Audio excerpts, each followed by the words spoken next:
এবার সংস্কৃত বিষয় সম্পর্কে আপনাদের সর্বপ্রথম একটি বিষয় জানিয়ে রাখি, সেটি হচ্ছে সংস্কৃত হচ্ছে আমাদের নিজেদের মাতৃভাষা। কেন বলছি মাতৃভাষা?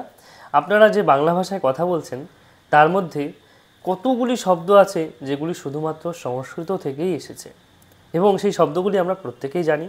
তাই আমাদেরকে আলাদা করে নতুন করে যে কতগুলি সংস্কৃত শব্দ শিখতে হবে বা কতগুলি জিনিস জানতে হবে এমনটা নয়। কিছু কিছু বিষয়কে আমাদের জানতে হবে, বাকি সবটাই আমি, আপনি, আপনারা প্রত্যেকেই জানি। ঠিক আছে? তাই সেটা নিয়ে কোনো চিন্তা ভাবনার কোনো কারণ নেই। তাই আজকে আমরা যে ক্লাসটি শুরু করব সেই ভাষা শিক্ষার একটা মানে যজ্ঞ, যেটাকে আমরা বৈদিক কালে যজ্ঞ বলতাম না, যে কোনো কার্য বা সম্পাদন করার জন্য প্রথমেই আমরা যজ্ঞ সম্পাদন করব, এবং সেই যজ্ঞের মাধ্যমেই আমরা নিজেদের আহুতি দেবো, নিজেদের শ্রমকে আহুতি দেবো, এবং যার মাধ্যমে আমরা সেই জ্ঞানটাকে আহরণ করতে পারবো। যাই হোক, আমাদের সর্বপ্রথম কার্য হচ্ছে আমাদের শেখাটাই হচ্ছে আমাদের পরম লক্ষ্য, এবং শিখবো সেটা, এবং সেটা অত্যন্ত বিনয়ের সাথে শিখব। চলো, আমাদের যে শুরু, সর্বপ্রথম একটি কথা বলি, সেটি হচ্ছে সংস্কৃত দেবনাগরী যে হরফটি, সেটি আপনারা প্রত্যেকেই হয়তো জানেন। আপনারা অনেকেই মনে করবেন যে সংস্কৃত মানেই কি শুধু দেবনাগরী হরফ, অনেকেই বলবেন যে বাংলা হরফে লেখা যায় না, অনেকেই বলবেন যে আরও অন্যান্য হরফগুলি থেকে লেখা যায় না। অবশ্যই যায়। আমি কিন্তু বাংলা হরফে লেখাতেও পছন্দ করি, দেবনাগরী হরফে লেখাতেও পছন্দ করি। সংস্কৃত মানেই যে দেবনাগরী যে হরফগুলি আছে, ওই হরফগুলি যে আপনার সংস্কৃত ভাষা এমনটা কিন্তু নয়। ভাষাটা সংস্কৃত, কিন্তু হরফটা আপনি যে কোনো লিপি ব্যবহার করতে পারেন। আপনি ব্রাহ্মী লিপি ব্যবহার করতে পারেন, আপনি সারদা লিপি ব্যবহার করতে পারেন, নয় আপনি মৈথিলি লিপি ব্যবহার করতে পারেন। যত লিপি আছে, যে কোনো লিপি ব্যবহার করে কিন্তু আপনি সংস্কৃত ভাষায় কথা বলতে পারবেন। ঠিক আছে? তার জন্য কোনো আলাদা করে কোনো লিপির প্রয়োজন পড়ে না। কিন্তু সর্বজন সাকুল্যে, সর্বজনের অর্থাৎ সবার ক্ষেত্রে প্রযোজ্য সেটা হচ্ছে সবাই ওই দেবনাগরী লিপিটাকেই বেছে নিয়েছে সংস্কৃতের শুদ্ধ রূপ দেওয়ার জন্য। এবং ওই যে লিপিটি আছে, ওই লিপিতে বেশিরভাগ বই ছাপা হয়, এবং বেশিরভাগ বইগুলি ওই লিপিতেই আছে। আর আমাদের বাংলার বইগুলো তো বাংলাতে আছে, তামিলের বই তামিলে আছে, বিভিন্ন ক্ষেত্রে। কিন্তু সংস্কৃত এমন একটি জিনিস যার টানে আজকে দেখুন এখানে অনেকজন আছেন যারা বাংলাদেশ থেকে, শুধু বাংলাদেশ থেকে এসছেন, কেউ আমেরিকা থেকে এসছেন, কেউ দুবাই থেকে এসছেন, বিভিন্ন মানুষ কিন্তু এখানে আছেন, এবং আমার ভারতবর্ষ থেকে আছেন, এবং পশ্চিমবঙ্গের বিভিন্ন এলাকা থেকে মানুষ আসেন। আবার এখানেই অনেকে ক্লাস করছে, তারা কেউ প্রবাসী আছেন, আমার ভারতবাসী আছেন, মানে পশ্চিমবঙ্গের বাইরে তারা বাস করেন, মধ্যপ্রদেশ, কেউ অন্ধ্রপ্রদেশ, বিভিন্ন জায়গা থেকে। এবং অনেকের গুগল ফর্মটি কেন ফিল আপ করতে বলেছেন, অনেকে কি করেন সেটা নিয়েও কিন্তু কিছু ইউনিক বিষয় আমি পেয়েছি, সেটাও আমার খুব ভালো লেগেছে। আমি তার সাথে অবশ্যই যোগাযোগ করব। কয়েকজনের ইউনিক মানে পেশাটা আমার খুব ভালো লেগেছে, কয়েকজনের পেশা, এবং লিখেছেন খুব সুন্দরভাবে, এটাও খুব ভালো লেগেছে আমার। যাই হোক, অনেক ভালো লেগেছে। এবার যাই হোক, আমরা শুরু করব। তা প্রথমত দেখুন, আপনাদের যেটা দেখাবো সেটা হচ্ছে, জাস্ট এ মিনিট, আমি বার করে নিচ্ছি। দেখতে পাচ্ছেন সবাই স্ক্রিনটি?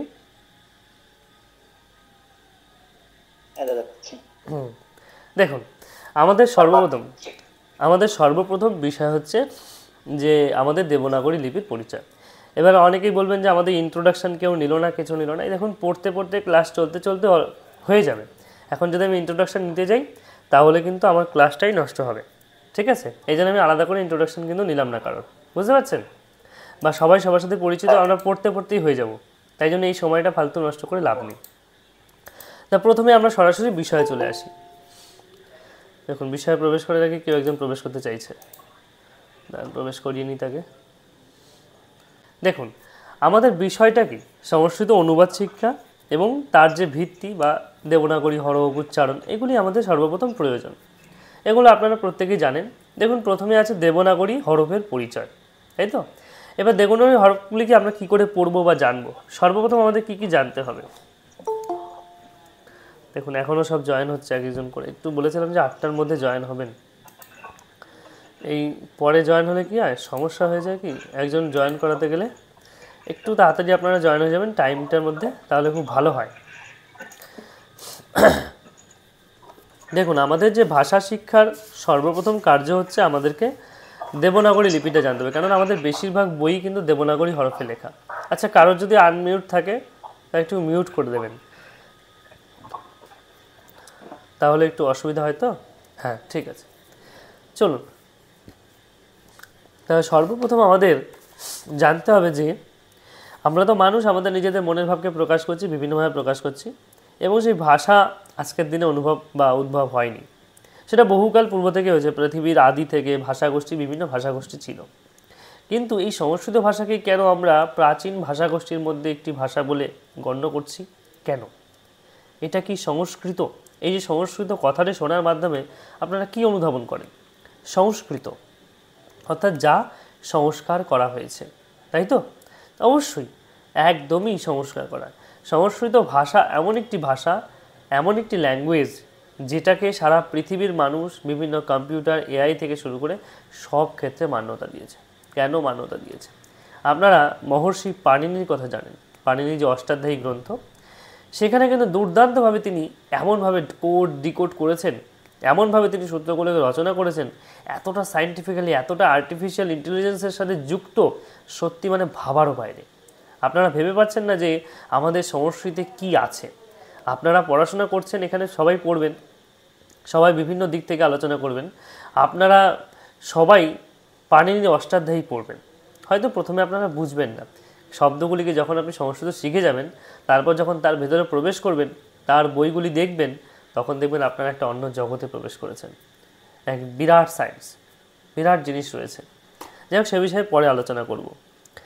যাই হোক, আমাদের যে বিষয় সেটা হচ্ছে দেবনাগরী হরফ এবং উচ্চারণ প্রণালী। সর্বপ্রথম দেখুন, সংস্কৃত ভাষা মূলত দেবনাগরীতে লিপিতে লেখা হয় সাধারণভাবে। এখন এটি একটি ধ্বনিগত লিপি এবং যেভাবে লেখা হয় সেইভাবেই পড়া হয়, মানে আপাতভাবে এটাই বলা হচ্ছে। দেখুন, আমরা উচ্চারণ করি কি? আ, হ্রস্বই দীর্ঘই, এরকমভাবে পড়াশোনা করি, হ্রস্বই দীর্ঘই, হ্রস্ব দীর্ঘ।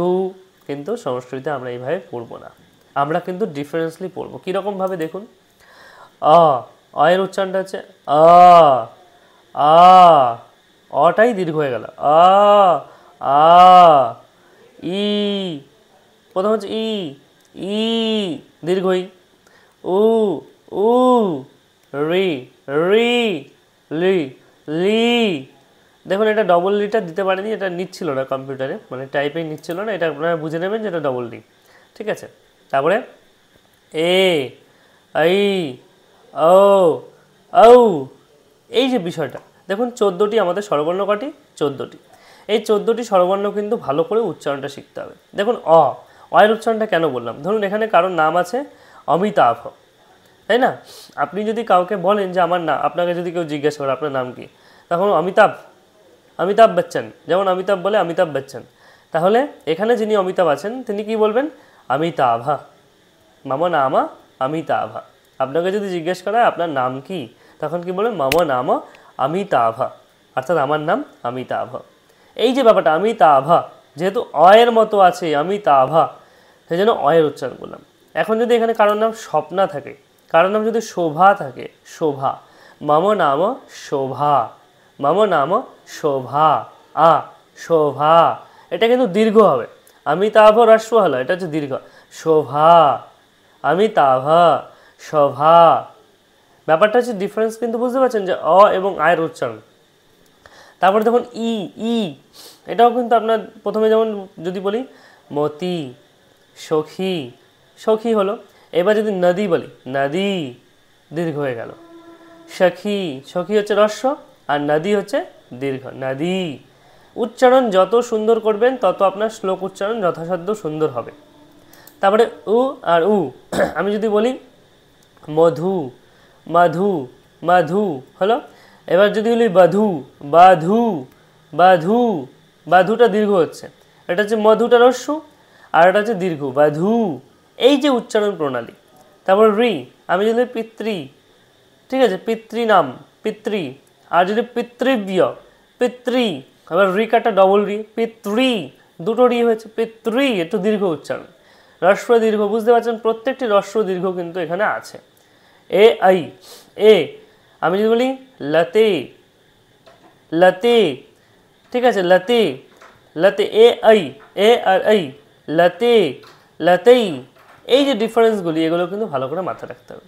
অর্থাৎ প্রত্যেকটি ক্ষেত্র কিন্তু আমাদের মাথায় রাখতে হবে, যেখানে আমাদের প্রণালী, স্বরবর্ণ, ব্যঞ্জনবর্ণ, যা হোক, সমস্ত ক্ষেত্রের যে উচ্চারণ প্রণালী, সেটা কিন্তু আমাদের প্রয়োজনভাবে, এক মিনিট,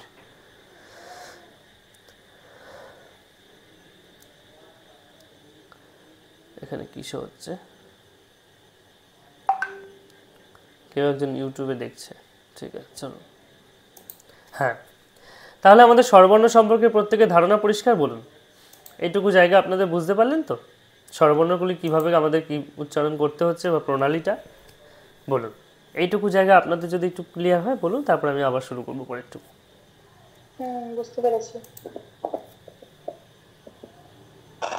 ঠিক আছে, একটু ফ্যানটা চালিয়ে নিলাম, খুব গরম করছিল। ঠিক আছে চলো।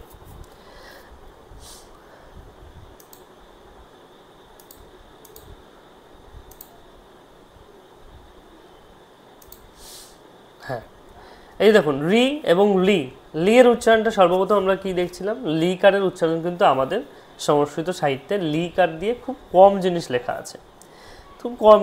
ক্লিপ্ত বলে একটি কথা আছে, ক্লিপ্ত, আর কি একটু তবলাকার বলে একটি ব্রাহ্মণ আছে, ব্রাহ্মণ গ্রন্থ। এছাড়া কিন্তু আমরা লি কারের প্রয়োগ সেরকমটা পাই না, এবং দীর্ঘ লি এর ব্যবহারটা তো দূরের কথা। লি কারটা আমরা নয়ের মতো লিখি, যেটা আপনারা দেখেন বাংলায়, কিন্তু সংস্কৃতে লি এরকম করে লেখা হয়। এবং এ ওই যে ব্যাপারটা আছে, এ যদি কারোর নাম হয় লতি, ঠিক আছে, এ এই ঔ, এগুলো প্রত্যেকটি নামের ক্ষেত্রে আপনাকে লতি, লতি, এই লতই, নরই, নরই, নর, নরই, নরই মানে দীর্ঘ হচ্ছে ঐকার, এই ঔ, এই বিষয়গুলো কিন্তু আপনাকে ভালো করে মাথায় রাখতে হবে, ঠিক আছে চলুন। তাহলে স্বরবর্ণ সম্পর্কে আপনাদের মোটামুটি পরিষ্কার সবার কাছে। এইবার দেখুন বাংলা তুলনাতে, দেখুন বাংলা তুলনা করেছি কীরকম, দেখুন আমরা বাংলায় বলি, আমরা বলি, যখন ছোটোবেলায় পড়াশোনা করেছি বা এখনও পড়ছি তখন অই বলি, কিন্তু যখন আমরা কারোর নাম বলছি, মধু, মধু, রাম এরকম বলি না, শ্যামলও, শ্যামলও তো বলি না, শ্যামল, শ্যামল বলি, শ্যামল, কিন্তু শ্যামল কিন্তু বানান নয়, আসলে হচ্ছে শ্যামলা, শ্যামলা, শ্যামলা, কিন্তু আমরা কি বলি, মধু, শ্যামল, ওকার দিয়ে দিচ্ছি। এইটা কিন্তু চেঞ্জ করতে হবে আমাদেরকে। আমরা যখন সংস্কৃত শ্লোক উচ্চারণ করব তখন কিন্তু আমাদের এই জিনিসগুলো ত্যাগ করতে হবে। আমি যদি এখন বলি ধর্মক্ষেত্রে কুরুক্ষেত্রে, ধর্ম না বলে বলি ধর্মক্ষেত্রে কুরুক্ষেত্রে, ধর্ম, ধর্ম আর ধর্মের মধ্যে ডিফারেন্স আছে, ধর্ম আর ধর্মের মধ্যে।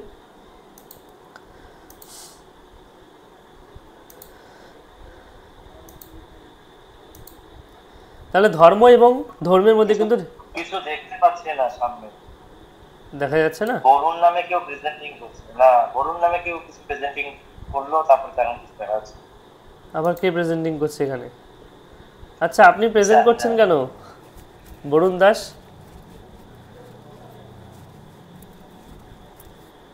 আপনারটা প্রেজেন্ট হয়ে যাচ্ছে, যদি আপনি অফ করে দেন একটু। শুনছেন? ওনারটা কি প্রেজেন্ট হচ্ছে? হ্যাঁ এখন প্রেজেন্ট হচ্ছে, স্ক্রিনে ওনারটাই দেখাচ্ছে। হ্যাঁ ওনারটাই প্রেজেন্টিং বলে দেখাচ্ছে। এই কি জ্বালা, কি করবে বলুন তো? বরুণ দা দয়া করে এটা একটু সরান। আচ্ছা দেখুন, আমি আমারটা প্রিন্ট করে দিলাম, আমারটা প্রিন্ট করেছি, এবার ঠিক আছে? না স্যার দেখা যাচ্ছে না কিছু। বরুণ ভাই বোধহয় বুঝতে পারছেন না, উনি ভুল করে প্রেজেন্ট করে দিয়েছেন। আমি তো দেখতে পাই, আমিও তো দেখতে পাচ্ছি, আমরা আপনার স্ক্রিনগুলো প্রিন্ট করে লেফট করিয়ে দিই, সবাই প্রিন্ট করে রাখলে হবে। আচ্ছা আমারটা একটু প্রিন্ট করে দিন। উনি ওটাকে ফুল স্ক্রিন করে দিলে দেখা যাবে আপনারটা, স্ক্রিনটা ফুল স্ক্রিন করে দিলে দেখা যাবে। আর না হলে বরুণ বাবুকে আপাতত বেরিয়ে আবার ঢুকতে বলবে, তাহলে এটা ঠিক হয়ে যাবে। ওনাকে কি রিমুভ করে দেবো, তারপর আবার কি বলবে কে জানে, বুঝতে পারছে না। রিমুভ করে দিই আপাতত। আর না হলে আপনার স্ক্রিনটা ফুল স্ক্রিন করলেই করা যাবে। সামনে যে তিনটা ডট আছে ওটাতে টিপে ফুল স্ক্রিন করলেই করা যাবে, দেখা যাবে। দেখা যাচ্ছে, আমার দেখা যাচ্ছে। দেখা যাচ্ছে তো আমারটা?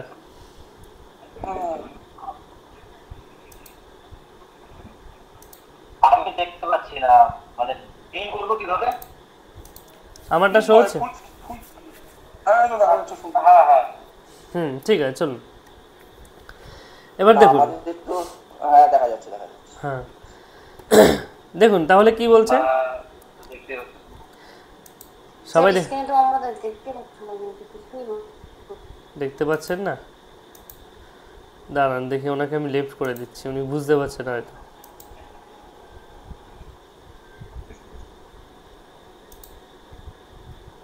এবার দেখুন, ঠিক আছে? হ্যাঁ চলুন, এবার দেখুন আমাদের তাহলে উচ্চারণটার ক্ষেত্রে দেখুন আমরা শ্যামল উচ্চারণ করছি, বাংলাতে করছি শ্যামল, মধু, এই জিনিসগুলো কিন্তু আমরা করব না। তাহলে আমরা করব কি, মাধু, মাধু, শ্যামলা, শ্যামলা, পরিষ্কার, রামা, এরকম করে, অমিতাভা, ঠিক আছে? অমিতাভ বলবো না, অমিতাভা। তারপরে আরও কাদের কাদের নাম আছে এখানে, তাদের নামগুলি ধরুন, আমার তো নাম মনে পড়ছে না, এরকম ধরুন কারো নাম আছে, বরুণা, বরুণা, রাজেশ্বরা, রাজেশ্বরা, দেবাশিসা, সমনাথ, সমনাথ, চম্পা। দেখুন প্রত্যেকটির ক্ষেত্রে বুঝতে পারছেন তো যে আমাদের উচ্চারণ প্রণালীটা ঠিক কীরকমভাবে হবে সংস্কৃতে। আমরা কিন্তু বাংলার মতো উচ্চারণ করব না, শুধুমাত্র এইটুকু ডিফারেন্স যদি আমরা মাথায় রাখতে পারি তাহলে কিন্তু খুব সহজেই আমরা শ্লোক আদিকে সুন্দরভাবে উচ্চারণ করতে পারবো। ধরুন আপনাদের সামনে আমি একটি শ্লোক পড়ছি, জাস্ট একটি শ্লোক। এখানে উপনিষদে আমার কাছে একটি শ্লোক আছে, বলছে ততো রক্তোৎপলাভাসম হৃদয়ায় তনং মহৎ দহরম পুণ্ডরীকম তদ বেদান্তেষু নিগদ্যতি। অর্থাৎ এই যে শ্লোকটি পড়লাম, এটি হচ্ছে আপনার খুড়িকো বলে একটি উপনিষদ আছে, গৌণ উপনিষদ। এই উপনিষদগুলির থেকে আমি একটি শ্লোক, এই শ্লোক তো নয়, মন্ত্র পড়লাম। উপনিষদেরগুলোকে শ্লোক বলে না, মন্ত্র বলে। আর গীতা, মহাভারত এগুলিকে শ্লোক বলে, এবং কাব্যের জিনিসগুলোকে শ্লোক বলে। বেদ এবং শ্রুতিকে কখনো শ্লোক বলে না, বেদ উপনিষদকে মন্ত্র বলে। এটা আপনারা সবাই মাথায় রাখবেন, বেদের শ্লোক বলে না। হ্যাঁ একটা প্রশ্ন ছিল। হ্যাঁ বলুন। এই যে মন্ত্র এবং শ্লোক, এই দুই রকম শব্দ ব্যবহারের কারণ কি? মননাথ মন্ত্র, মননাথ মানে মন্ত্র, মানে কি মন থেকে যেটা উদ্ভূত হয়েছে। এবং মন কি করে এসেছিল, ঋষি মুনিদের মনের দ্বারা, তারা মনের শক্তি মানে কি ধ্যানের শক্তি থেকে তারা ওই জিনিসগুলোকে আয়ত্ত করেছিল, এই জন্য সেগুলোকে মন্ত্র বলা হয়। ঠিক আছে, এর আরও বিশেষ অনেক ব্যাখ্যা আছে, তবে আমার মতে এই জিনিসটা, এবং আমি ঋষি মুনিদের যে জ্ঞান, অনুভবের দ্বারা যে বিদ্যা, অনুভব, সেই অনুভবের দ্বারা তারা দ্রষ্টা হয়েছিলেন। ঠিক আছে, তারা সেই সমস্ত মন্ত্রগুলির দ্রষ্টা হয়েছিলেন, সেই জন্য তাদেরকে বলা হয় মন্ত্র। আর শ্লোক আদিকে, যে শ্লোকের নানা রকম ব্যাখ্যা আছে, শ্লোকগুলিকে বলা হয় যেগুলো মানুষ সৃষ্টি করেছে পরবর্তীকালে। ঠিক আছে, শ্লোক, বুঝতে পারলেন? এবার প্রশ্ন আপনার মনে আসবে গীতা, এবার আপনার মনে প্রশ্ন আসবে যে গীতা তো ভগবান বলেছে, তাই না? গীতা ভগবান বলেছে, বলবেন না? বলুন, গীতা ভগবান বলেছে, এই কথা, এই প্রশ্নটা আসতে পারে। কিন্তু সেক্ষেত্রে বলবেন, দেখুন বেদব্যাস নিজে কিন্তু লিখেছেন, ভগবান বলেছিলেন, কিন্তু লিখেছেন কে? বেদব্যাস। বেদব্যাস কে ছিলেন? একজন মানুষ ছিলেন, তাই তো? মানুষ ছিলেন তো, পৃথিবীতে জন্ম হয়েছিলেন তো। আর ভগবান শ্রীকৃষ্ণও পৃথিবীতে জন্ম হয়েছিলেন, তার মানে পৃথিবীরই অংশ বিশেষ হয়ে গেছিলেন। আর ঋষি মুনিরা কী করেছিলেন? তারা মন থেকে দর্শন করেছিলেন স্বয়ং পরম ব্রহ্ম পরমাত্মার অংশ বিশেষ হিসাবে। এই জন্য এগুলোকে পার্থক্য করা হয়। চলুন, দর্শন করলেও তো সেটা লেখা আছে। আচ্ছা শুনুন, হ্যাঁ এবার ব্যাপারটা বুঝুন। ব্যাপারটা হচ্ছে, যখন যে সর্বপ্রথম জ্ঞানটা, এই পৃথিবীতে সব কিছু জ্ঞানই তো রয়েছে। ধরুন আজকে আমাদের সামনে একটা ছোট্ট চিপ নেই, যে চিপের মাধ্যমে আমি সমগ্র বিশ্ব ব্রহ্মাণ্ডের জায়গাতে ভ্রমণ করতে পারবো। ছোট চিপ, একটা সুইচ সামান্য, ওটা আমাদের কাছে হয়তো নেই, কিন্তু ভবিষ্যতে কি থাকবে না? ভবিষ্যতে আবিষ্কার হতেই পারে। এখন দেখুন আর্টিফিশিয়াল ইন্টেলিজেন্স আবিষ্কার হলো, এর পূর্বে আমাদের কাছে মোবাইল ছিল না, মোবাইল আবিষ্কার হলো। তার মানে কি পৃথিবীতে ওই জ্ঞানটা কি বহু পূর্ব থেকে নেই? আছে কি না বলুন? অবশ্যই আছে। যা আছে তাকেই কিন্তু সৃষ্টি করা যায়, অর্থাৎ যার অস্তিত্ব আছে, এবং তা আমাদের জ্ঞানের বাইরে। এবার জ্ঞান যখন প্রকাশিত হচ্ছে, জ্ঞান কি হচ্ছে, মুনি ঋষিরা কী করেছিলেন? তারা ধ্যান করতেন, ধ্যানের মাধ্যমে সেই জ্ঞানগুলিকে আহরণ করেছিলেন। পরমব্রহ্ম পরমাত্মার অংশ বিশেষ বা কোন অংশ বিশেষ থেকে তারা সেই জ্ঞানগুলো আহরণ করেছে, কিন্তু তারা কোনোদিন লেখেননি। সেগুলো পরবর্তীকালে মানুষ শুনতো, শুনে শুনে শুনে শুনে মনে রাখতো যে আমি এই জ্ঞানটা পেয়েছি, তুমি শোনো। এইবার যখন মানুষের ব্রেন একটু কমজোর হলো, ব্যাপারটা কি দুর্বল হলো, তখন আস্তে আস্তে সেগুলোকে লেখা শুরু হলো, যেগুলোকে লিপিবদ্ধ করে রাখা প্রয়োজন। না হলে পরবর্তীকালে এই জ্ঞানগুলি মানুষের কাছে পৌঁছাবে না, সেই কারণে সেগুলোকে লেখা হয়েছে। এই জন্যই কিন্তু বেদকে পৌরুষীয় এবং অপৌরুষীয় নিয়ে ডিফারেন্স আছে। সায়ন এই জন্য বলেছেন পৌরুষীয়, বেদ হচ্ছে অপৌরুষীয়। ঠিক আছে, বুঝতে পারলেন কি বললাম? আচ্ছা, অ এবং আ যে দেবনাগরীতে একটা অন্যরকম দেখেছি, এটা কি একই, মানে দেবনাগরীতে আরেকটা অ দেখেছি? হ্যাঁ হ্যাঁ, ওটা যেটা দেখেছেন ওটা হচ্ছে পুরাতন অ, ওই অটা একটু এইরকমভাবে এসে ও এর মতো এসে এইভাবে দাঁড়ায়, তাই তো? হ্যাঁ, ওটা কিন্তু আপনার ওই পুরাতন অ, ওই মানে পুরনো বইগুলিতে বা পুরনো জায়গাতে ওই অটা ব্যবহার করা হতো। এখন বর্তমানে ওই অটার ব্যবহার কমে গেছে, এখন এই আধুনিক অটাকেই ব্যবহার করে। ওটা কি অন্যান্য আপনার উপনিষদ বা অন্যান্য ভার্সিটি হ্যাঁ অ ইউজ হ্যাঁ, ওই অটা আগেকার যেগুলো প্রিন্ট ছিল, আগেকার যে বইগুলি আছে, ধরুন আজ থেকে যদি 100 বছর আগে 50 বছর আগে বইগুলি আপনি দেখেন, সেই বইগুলিতে ওগুলি পাবেন। কিন্তু নতুন যে বইগুলি প্রিন্ট হচ্ছে সেই বইগুলিতে এগুলি নেই, এই অটা নেই। তাহলে আমরা এখন এটা শিখলেই আমাদের হ্যাঁ হ্যাঁ, এটা শিখলে আপনি চলবে। এবার আপনি তো বুঝে যাচ্ছেন যে অয়ের মতো ওটা। এবার যদি আপনি কোনোদিন কোনো পুঁথি পড়েন, পুঁথির মধ্যে কিন্তু অ দেখতে পাবেন এই দিয়ে এই দিয়ে এই দিয়ে এরকম করে কত রকমভাবে সিস্টেম আছে, কোনো ঠিকই নেই। পুঁথি পড়া মানে অনেক কষ্টের ব্যাপার, এবং পুঁথির মধ্যে বিভিন্ন রকম অয়ের কিন্তু সিস্টেম থাকতে পারে, ঠিক আছে? আর ঠিক আছে, চলুন তাহলে আমাদের যে ভাষা শিক্ষার, স্যার আমি যত হ্যাঁ বলুন। স্যার আমি যেটা মানে যখন স্টাডি করার সময় আমি যতটুকু বুঝেছিলাম যে মানে সমস্ত মন্ত্রকেই আমরা শ্লোক বলতে পারবো, কিন্তু সমস্ত শ্লোককে আমরা মন্ত্র বলতে পারবো না, কারণ মন্ত্র বেসিক্যালি আপনার মানে ভাইব্রেশন, সাউন্ড ভাইব্রেশন, যেটা আমাদের মানে ভেতরের আত্মিক যে বিকাশ ঘটানোর জন্য শারীরিক এবং মানসিক দিক থেকে যে বিকাশ ঘটানো হয়, সেটার জন্য মন্ত্রের ইউজ আছে। কিন্তু শ্লোক হচ্ছে কাব্যিক ফর্ম্যাট, তাই সমস্ত মন্ত্রই শ্লোক হিসাবে কনসিডার করা যেতে পারে, কিন্তু সমস্ত শ্লোককে মন্ত্র হিসাবে কনসিডার করা যেতে পারে না। এইটুকুই আমি জেনেছি, এটা কি ঠিক? হ্যাঁ, এটা হতেই পারে, কেন হবে না? আপনি যেখানে শুনেছেন এবং কথাটা তো অবশ্যই সঠিকভাবে বলেছে, এবং তার নিশ্চয়ই তার বিস্তৃত ব্যাখ্যাও আছে। সে বিষয়টা বলার পেছনে নিশ্চয়ই একটা ব্যাখ্যা আছে। এই জিনিসগুলো কী হচ্ছে, আমরা তো একে অন্যের অনুধাবন করছি বা অন্যকে স্মরণ করছি, অনুসরণ করে আমরা সেগুলোকে বলছি, এবং কোনটা সঠিক কোনটা ভুল এটা কিন্তু প্রমাণ করার ক্ষমতা কারণ নেই, ঠিক আছে? এবার যদি আপনি মনে করেন যে আপনার যুক্তি দ্বারা অন্যের যুক্তিকে খণ্ডন করবেন, তাহলে অবশ্যই সেটা খণ্ডিত করা যেতে পারে এবং তাকে হার বানানো যেতে পারে। এই যে আমাদের জগতে যে জ্ঞানগুলি আছে, এই জ্ঞানটাকে কোনটা কিসের ধারে বললাম, কেন বললাম, এগুলির কোনো ফর্ম নেই কোনো। আসলে এগুলো একজনের থেকে একজন আয়ত্ত করেছে, একজনের থেকে আরেকজন শুনেছে, ঠিক আছে? একজনের থেকে একজনের মাধ্যমে গেছে, আর কিছুই নয়। কিন্তু আপনি কারো কাছে শুনেছেন, আপনি সে ব্যক্তি সে কোনো জায়গা থেকে আলোচনা করেছে, বোঝা গেল ব্যাপারটা? এইগুলোর কোনো নির্দিষ্ট ফর্ম নেই, এগুলোর কোনো নির্দিষ্ট বিষয় নেই। তবে মন্ত্র এবং শ্লোকের মধ্যে ডিফারেন্স এটুকুই যে মন্ত্র বেদাদি উপনিষদ এবং শ্রুতি মাধ্যম থেকে এসছে এবং সেটা অনুভবযোগ্য, আর শ্লোক যে বলছেন কবিদের প্রকৃতি হতে পারে, কবিদের আকৃতি হতে পারে, তাদের যে মনের ভাবনা, তার একটা বহিঃপ্রকাশ, ওটাও মন থেকে এসছে। তার মানে ওটা মন্ত্র বলা যায় না, কিন্তু ওটা শ্লোক বলা যায়, এবং এর আরও বিস্তৃত ব্যাখ্যা আরও বিভিন্ন গ্রন্থে আছে, ঠিক আছে? চলুন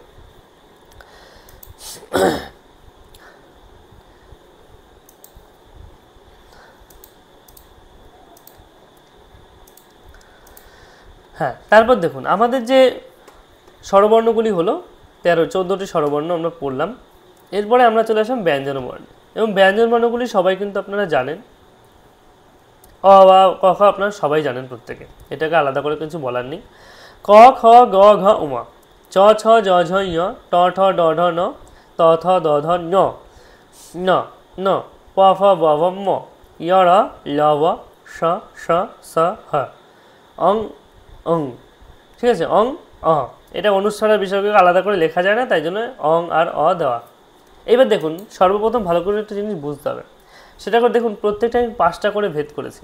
ক খ গ ঘ ম, চ ছ জ ঝ ঞ, ট ঠ ড ঢ ঞ, ত থ দ ধ ন, তাই তো? প ফ ব ভ ম।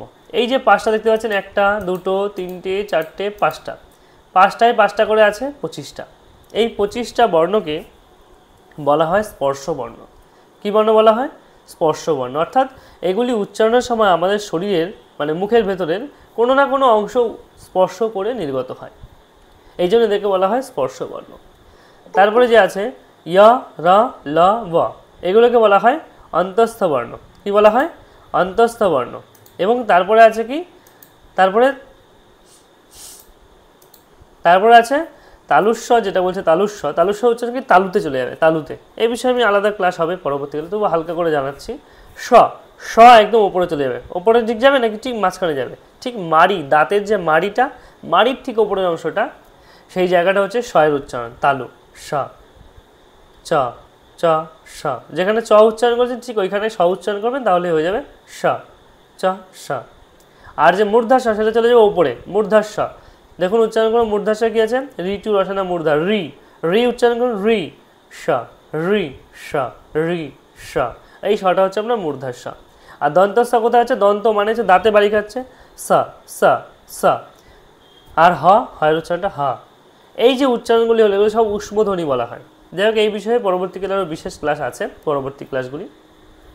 তাহলে আমাদের শয়ের যে উচ্চারণগুলি, ক খয়ের যে উচ্চারণ, প ফয়ের যে উচ্চারণ, চয়ের উচ্চারণ সব আলাদা, প্রত্যেকটি উচ্চারণ স্থানগুলোও কিন্তু আলাদা আছে। তাই আমাদেরকে কিন্তু বিশেষভাবে নজর রাখতে হবে সেই সব জায়গাগুলোতে, পরিষ্কার। এবং সেগুলো যত আমরা সুন্দরভাবে উচ্চারণ করতে পারবো, তত আমাদের শ্লোক বলুন সেগুলো উচ্চারণটা সঠিক হবে। আপাততভাবে বোঝাতে পারলাম এইটুকু। চলুন তারপরে দেখুন উচ্চারণে কিছু বিধি আছে। উচ্চারণের বিধি বলছে স্বরবর্ণ স্পষ্ট এবং পরিষ্কার উচ্চারণ করা আবশ্যক।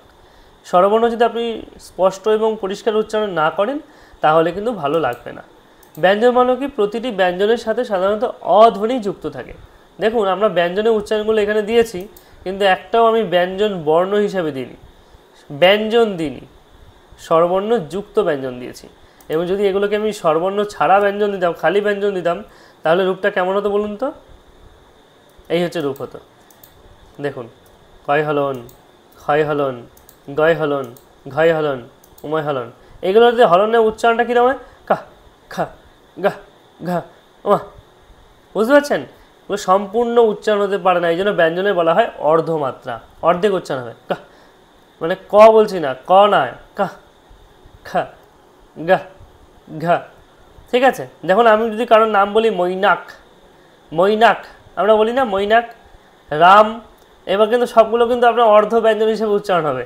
ঠিক আছে?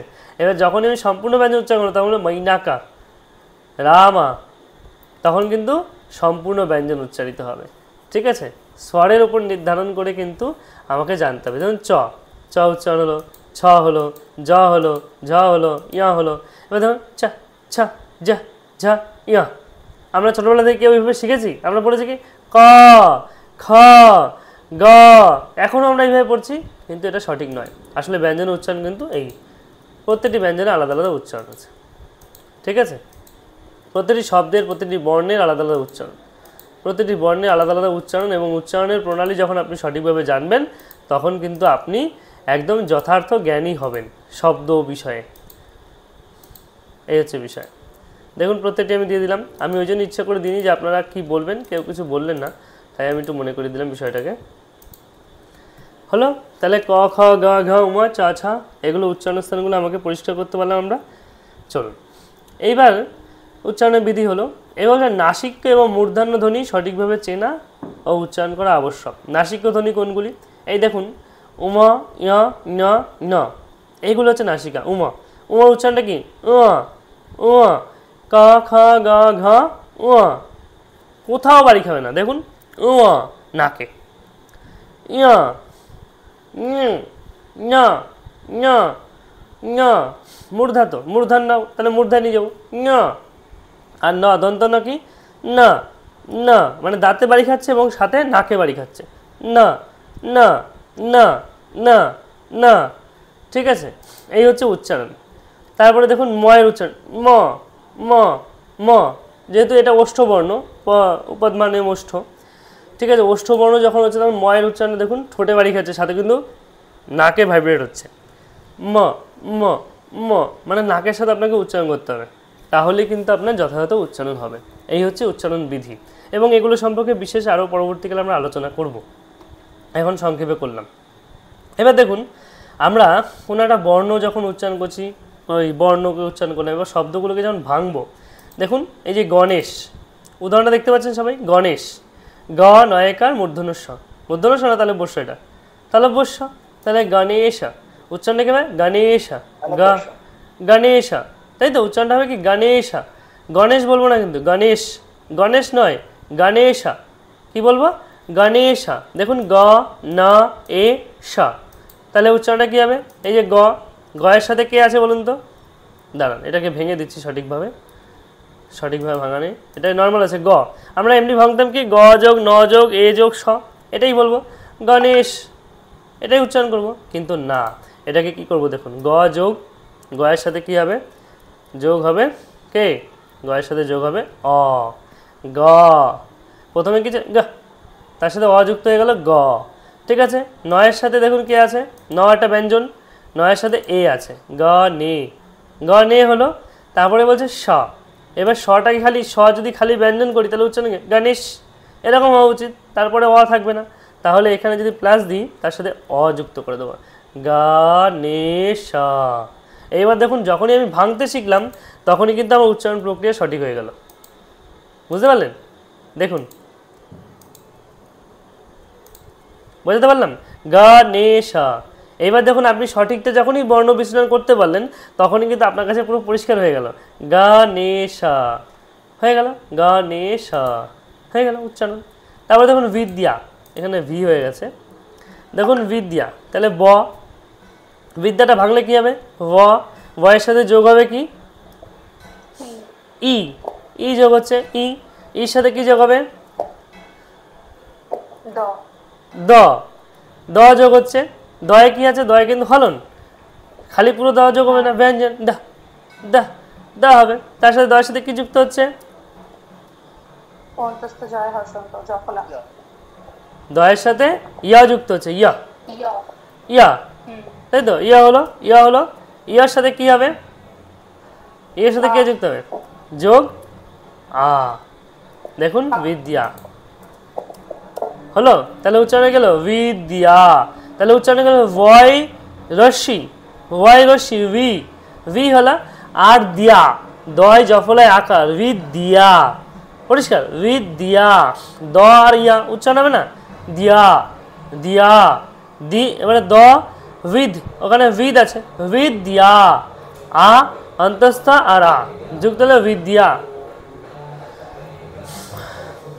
আজকে আমার এই অমাবস্যার দিনে কোথায় কি হচ্ছে, মানে কালী পুজোর বাজনা যাচ্ছে, মানে ঠাকুর নিয়ে যাচ্ছে বোধহয়।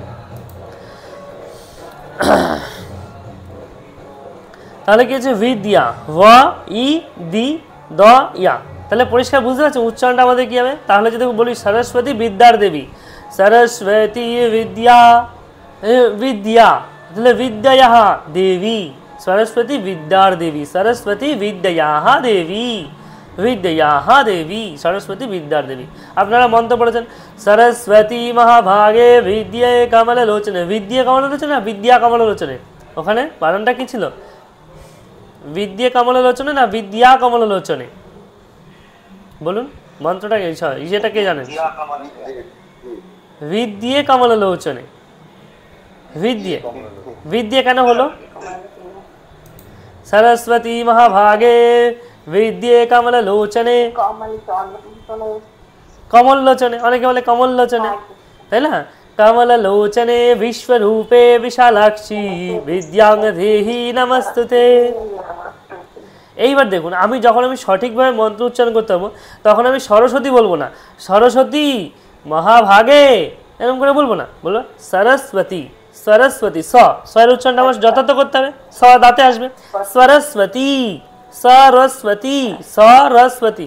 অনেকে দন্তেশ্বয় ব দিয়ে দেয় প্রথমেই, স্বা, স্বা নয় কিন্তু সরস্বতী, সর সরস্বতী স্বা, তখন দন্তেশ্বয় ব, সরস্বতী মহাভাগে विद्ये कमललोचने विद्ये कमललोचने कमल कमललोचने विश्वरूपे विशालाक्षी विद्यां देहि नमस्तुते विद्यां देखুন विद्यां नमस्तुते এই যে বিষয়গুলি আমরা যখন যথার্থ উচ্চারণ শিখব তখন কিন্তু অটোমেটিক্যালি আমার মধ্যে সংশোধন হবে, আমি নিজেকে পরিবর্তন করতে পারবো। এর ফলস্বরূপ কি হবে, আমার জ্ঞানটা যথার্থ হবে।